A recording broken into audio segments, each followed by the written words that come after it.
Hello students, मैं आरती आप सबका आरती एजुकेशन वर्ल्ड पर स्वागत करती हूँ। बच्चों, आज जो आपकी वर्कशीट आई है ना, वर्कशीट नंबर 50, जिसकी डेट है 1 सितंबर 2020, ये आपकी मैथ की वर्कशीट है।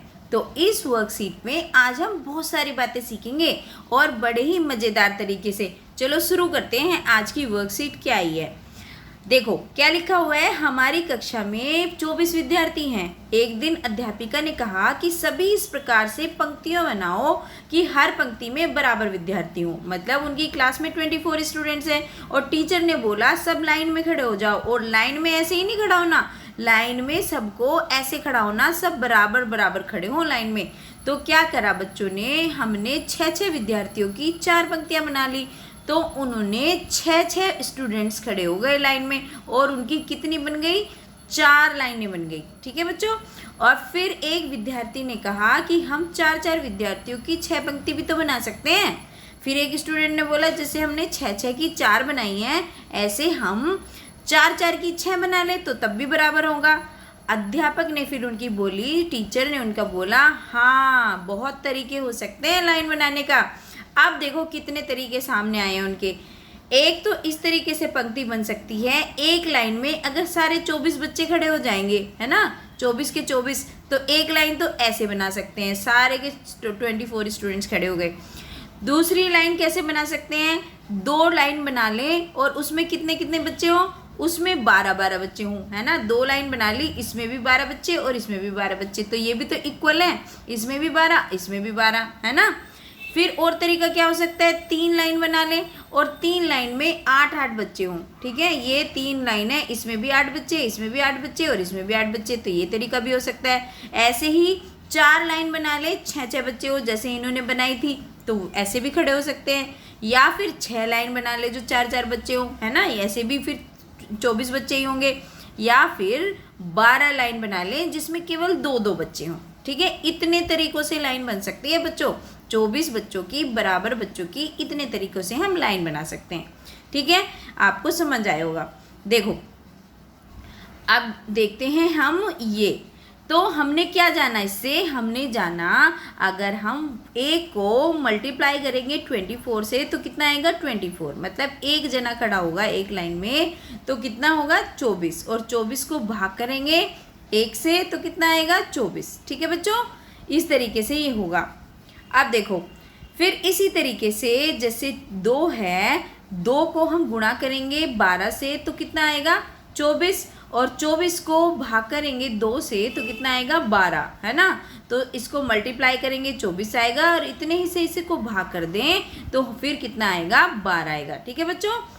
तो अब क्या है, इसी तरीके से 3 को अगर हमने मल्टीप्लाई किया 8 में, 8 तिया 24, है ना, 8 बच्चों की लाइन बना ली 3, तो फिर क्या हुआ, 24 हो गए, 8 तिया 24, 3 लाइन में खड़े होंगे, 8 8 8, तो क्या हो गया 8 तिया 24। अगर उन सारे बच्चों को, जो 24 बच्चे हैं, उनको 3 लाइन में हमने बांट दिया तो कितने हो गए 8 हो गए। ठीक है, इसी तरीके से 4 लाइन बना ली हमने 6 बच्चों की, तो 6 चौक 24 बच्चे सारे आ गए, है ना। और अगर हमने फिर उसको 24 बच्चों को 4 लाइनों में बांट दिया तो कितने बच्चे आए 6 आए, है ना, हमने इसमें भाग दे दिया। तो अब आपको पता चला एक गुणनखंड, गुणनखंड वो संख्या होती है जो दी गई संख्या को पूरा पूरा काट दे। मतलब उसमें ये शर्त होती है कि वो पूरा करना चाहिए। ठीक है, अगर 22 पे आके रुक गया तो वो उसका गुणनखंड नहीं होता। जैसे 24 है ना, और हम बोलें कि इसको 5 से भाग कर देते हैं, तो 5 से अगर हम इसको डिवाइड करेंगे, भाग करेंगे 24 को, तो क्या होगा, ये पूरा कटेगा, 5 चौक 20 हो जाएगा, तो ये पूरा नहीं कटेगा, तो 5 इसका गुणनखंड नहीं है। ठीक है बच्चों, समझ आया।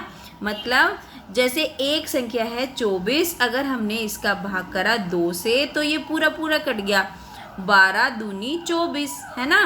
तो फिर क्या है, 12 इसका गुणनखंड है और 2 इसका गुणनखंड है, तो 2 इसका गुणनखंड है, जिससे वो पूरा पूरा कट रहा है ना 2 से, तो ये इसका गुणनखंड है। और 12 से क्यों बोल रहे हैं, अगर हम 12 से इसको डिवाइड कर दें, 12 को 24 से डिवाइड करते तो तब भी पूरा पूरा कट रहा है, 12 दूनी 24, है ना। तो 12 भी इसका गुणनखंड है। तो गुणनखंड वो संख्या होती है जो उस संख्या को पूरा पूरा काट दे। मतलब जिसके भी टेबल में 24 आ जाएगा ना बच्चों, जिसके भी पहाड़े में आप 24 ला दोगे तो वो उसका गुणनखंड है। जैसे 24 के कौन कौन से गुणनखंड है? एक तो सभी का होता है ना 24 बार, और 2 है ना, कितना हो गया 2, 12 दूनी 24, और 3 भी है, पूरा पूरा कट रहा है। 3 कितना, 3 अठे 24 है ना, तो ये भी पूरा पूरा कट रहा है, ये भी इसका गुणनखंड है। 4 छिंग 24, ये भी पूरा पूरा कट रहा है, ये भी इसका गुणनखंड है। ठीक है बच्चों, अब आपको पता चला कि गुणनखंड वो संख्या होती है जो किसी संख्या को पूरा पूरा काट दे। ठीक है बच्चों, अब हम देखेंगे, अब ये बोल रहे हैं, देखो यहाँ पे इन्होंने दिया गया है ना 24 को 12 दूनी 24, 24 को डिवाइड करा 12 से तो 2 आ गया। ऐसे ही इन्होंने यहाँ पे भी दिया गया 24, 6 चौक 24 है ना, 24 को डिवाइड करा 6 से तो क्या आ गया 4 से तो 6 आ गया, और 24 को डिवाइड करा 6 से तो 4 आ गया। मतलब ये पूरा पूरा काट रहा है संख्याओं को। ठीक है बच्चों, अब देखो इन्होंने ये लाइन भी आपको लाइन ड्रॉ करके भी दिखाई है। ये 6 बच्चे खड़े हैं ना 4 लाइन में, तो क्या हो गया ये 24 हो गए है ना। 24 बच्चे इस तरीके से भी खड़े हो सकते हैं है ना। और आप ये देखो यहाँ पे कितने कितने बच्चे खड़े हैं, 1 2 3 4 5 6 7 8। अब ये 8 बच्चे लाइन में खड़े हैं, तो इस तरीके से भी खड़े हो सकते हैं, क्योंकि 24 जो है 3 से भी 8 से भी पूरा पूरा कटता है ना। तो जिस संख्या से भी पूरा पूरा कट जाती है वो संख्या वो होता है हमारा गुणनखंड। अब हम देखते हैं कुछ और संख्याओं के गुणनखंड कौन कौन से होते हैं। ठीक है बच्चों, चलो देखते हैं इसके। अब ये जो 42 दिया है, 60, 55, 47, 58 सभी के गुणनखंड देखते हैं। ये देखिए, सबसे पहले हम देखते हैं 42 जो 42 है उसके कौन कौन से गुणनखंड है, उनको कैसे हम उसको डिवाइड कर सकते हैं या किस किस संख्या से ये काटा जा सकता है। देखिए सबसे पहले तो जो 42 है आपका 1 से, हम 1 से अगर इसको मल्टीप्लाई करते हैं तो कितना आता है 42 आता है ना। एक लाइन बना सकते हैं 42 की, तो मतलब ये है 1 से तो सारी संख्या कटती हैं, तो इसमें तो कुछ नहीं है, इसको डिवाइड करेंगे 1 से 42 आ गया। अब 42 को हम 21 से भी क्या है इसका गुणनखंड है 2 भी इसका गुणनखंड है ना। 2 से भी इसको पूरा पूरा काट सकते हैं, तो 2 21 में अगर हम इसको गुना करेंगे तो कितना आएगा 42 आएगा। तो 21 की भी हम 2 लाइन बना सकते हैं ना उसके अनुसार। तो फिर क्या है, अगर इसको हम इससे डिवाइड करते हैं तो इसका क्या आएगा, ये आएगा। सभी में अगर हम इसको इससे डिवाइड कर देंगे तो यही उत्तर आएगा। देखो अब देखो तीसरे में 3 भी इसका गुणनखंड है, क्योंकि 3 से भी जो 42 है वो पूरा पूरा कट रहा है ना। 3 14 3 42, तो क्या हो रहा है, तो 42 पूरा पूरा काट रहा है। तो जब हमारा कोई भी संख्या पूरी पूरी काट रही है तो क्या होता है, गुणनखंड होता है। अब देखो इसको डिवीजन करके देख लेते हैं। अगर हमने 42 को डिवाइड करा 3 से तो ये आंसर आना चाहिए, तो ये आंसर आ गया है ना। तो ये भी पूरा पूरा कट रहा है। 6 भी इसी तरीके से इसका गुणनखंड है, 7 भी इसका गुणनखंड है 6 7 42, 7 6 42, ठीक है। 14 3 42, इस ये भी पूरा पूरा काट रहा है इसका। और 21 दूनी 42, ये भी पूरा पूरा इसको काट रहा है। अगर इसको हम डिवाइड करके देखेंगे तो देखिए इसका आंसर यही आएगा, है ना। सभी को देख लो, आप किसी भी संख्या को देख लो, अगर हम इसको इससे डिवाइड करते हैं तो इसका क्या आता है, आंसर ये आता है ना। इसमें भी देखो यही आंसर आया है। तो इस तरीके से हम अपने गुणनखंड को ज्ञात कर सकते हैं। ठीक है बच्चों, अब देखते हैं जो 60 है, जो दूसरी संख्या दे रखी है उन्होंने वर्कशीट में, इसके गुणनखंड कौन कौन से हैं। इसके गुणनखंड 1 तो सभी का होता है, देखो इसका भी 1 है, तो 1 से इसको अगर हम डिवाइड करेंगे तो 60 आएगा। देखो, और अब दूसरा गुणनखंड कौन सा है, हम 2 से भी पूरा पूरा काट सकते हैं 60 को, है ना। 30 दूनी 60 होते हैं, तो इसको जब हम इससे डिवाइड करेंगे तो क्या आंसर आएगा, ये आ जाएगा, है ना। ये आंसर इसका आ जाएगा।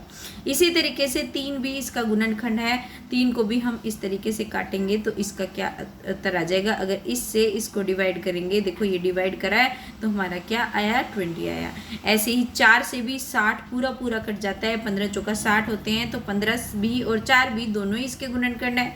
5 से भी काटा जा सकता है, 5 12 पंजे 60 होते हैं, तो ये भी इसका गुणनखंड है। 6 भी इसका गुणनखंड है, 12 15 20 ये सारे, और 30 ये सारे के सारे 60 के गुणनखंड है। नेक्स्ट इन्होंने संख्या दी है, जो अगली संख्या दी है वर्कशीट में वो दी है 55। तो 55 के कौन कौन से गुणनखंड होते हैं देखते हैं। 1 से तो सभी कटते हैं तो ये भी कट जाएगा।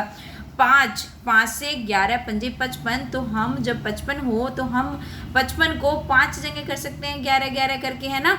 तो ये इसके गुणनखंड है, पूरा पूरा कट जाएगा। देखो हम इसको इससे अगर डिवाइड करेंगे तो हमारा आंसर ये आएगा ना, इसको इससे डिवाइड किया तो हमारा ये आंसर आ गया।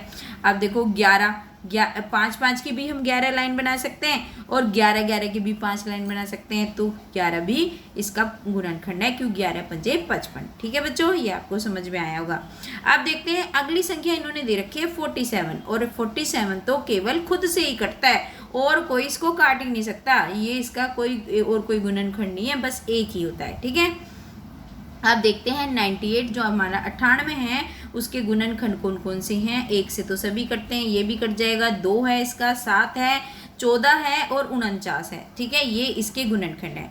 और प्यारे बच्चों, मुझे उम्मीद है कि आपको अच्छी लगी होगी और आज आपने सीखा होगा इस वर्कशीट से बहुत सारा। और अगर आपको लगता है कि मेरी वीडियो आपको हेल्प करती है आपका काम करने में, और आप चाहते हैं कि मैं फिर से आपकी हेल्प के लिए दूसरी वीडियो बनाऊं, तो प्लीज़ चैनल को सब्सक्राइब कर लो, वीडियो को लाइक ज़रूर कर देना, और अपने सारे दोस्तों को, चाहे वो 6ठी में पढ़ता है, 7वीं में पढ़ता है या फिर 8वीं क्लास में, सबको वीडियो को शेयर करना जिससे वो भी इसका फ़ायदा उठा सकें। Thank you.